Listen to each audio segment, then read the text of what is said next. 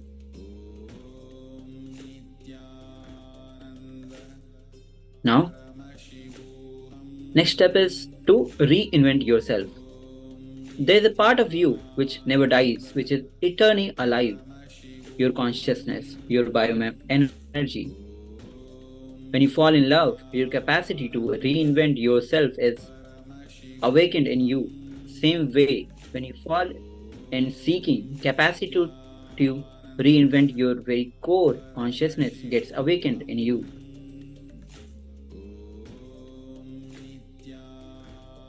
Now, recognize yourself. The whole seeking and living enlightenment is nothing but reorganizing yourself. Reorganizing means changing the very cognition you have. Greatest blessing in the life is not even God's grace, but seeking for God's grace. It is not even enlightenment.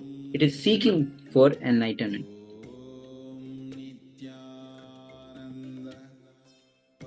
Now, cognize you are consciousness.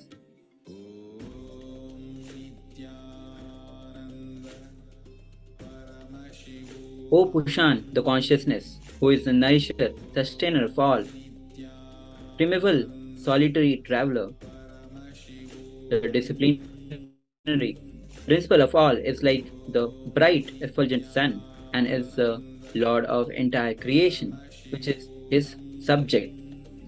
Please remove all your rays of this radiating, brilliant golden light, which has blinded me, so that by your grace, I can have the divine vision of that most auspicious, graceful, beautiful form of yours. That which is there, the glorious sun, is the mirror of Supreme Being, who is all-pervading, pure consciousness of the cosmos. Indeed, I am He, Soham Asmi. Now, cognize you are consciousness, the power and experience you can experience and express. If you believe you can only see out, you will be praying, Oh God, where are you? Show me. Only if you understand, you can see there, and here you will declare, Yes, O Lord, where are you? Reveal who is in me.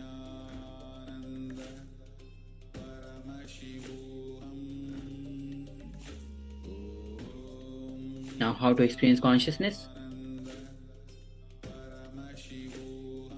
Meditation, which is eternal life process.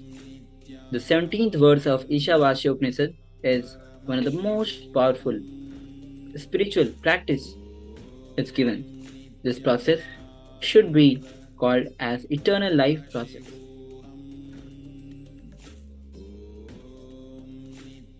The verse goes as Vayur Anilam Amritam Athedam Bhasamantam Sariram Om Prato Samara Pratam Smara Proto Smra Kritam Smara. Let the vital life energy wind present in your body now merge into the all-pervading eternal cosmic life energy air. Now, let this gross body disintegrate into its basic element and reduce to the sacred ashes. O Supreme Consciousness, known by the sacred syllable Om, remember all that has been done to attain oneness with you. O mind, remember the Supreme Consciousness, Lord of all enriching sacrifices, whom you have been always remembering in your actions. Anybody who does this process while he is alive will master this process to practice during the time he leaves the body. That will naturally make him enlightened and live the eternal life in cosmic space. Every night when you fall asleep, if you practice this technique, you will become part of you. It will become part of you, your very being. So when you fall into eternal sleep, you will fall into eternal life. Understand, every breathing pattern is your life. When you are in completion, you will have different breathing pattern. When you are in suffering, you will have totally different breathing pattern. When you are complete, you will have different breathing pattern. Breathing pattern is so powerful, it can lead to the space of completion. Your breathing pattern is you, your identity.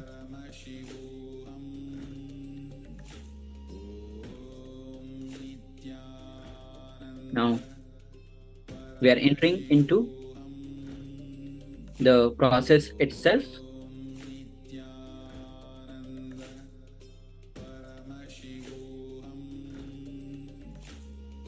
Now, it says, Basmatangam Saridam. Lie down in your bed. Before you falling asleep, declare, let my breathing pattern become one with cosmic breathing pattern. That's it. Just declaration is enough. This is the first step. So please take this meditation, this process, eternal life process, sincerely. Perform the first step, and the next step is visualize everything is burning. Your body, your bed, on which you are lying down, and the room in which you are sleeping. Anything you can visualize is burning. It is returning to its original source, Mother Nature.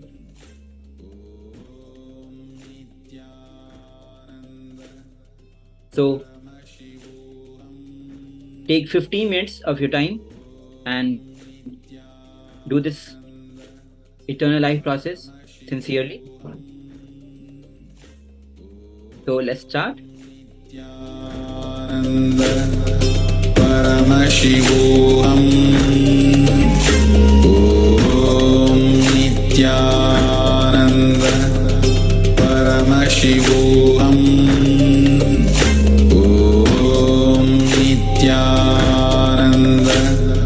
Paramashivoham. Om Nithyananda. Paramashivoham. Om Nithyananda.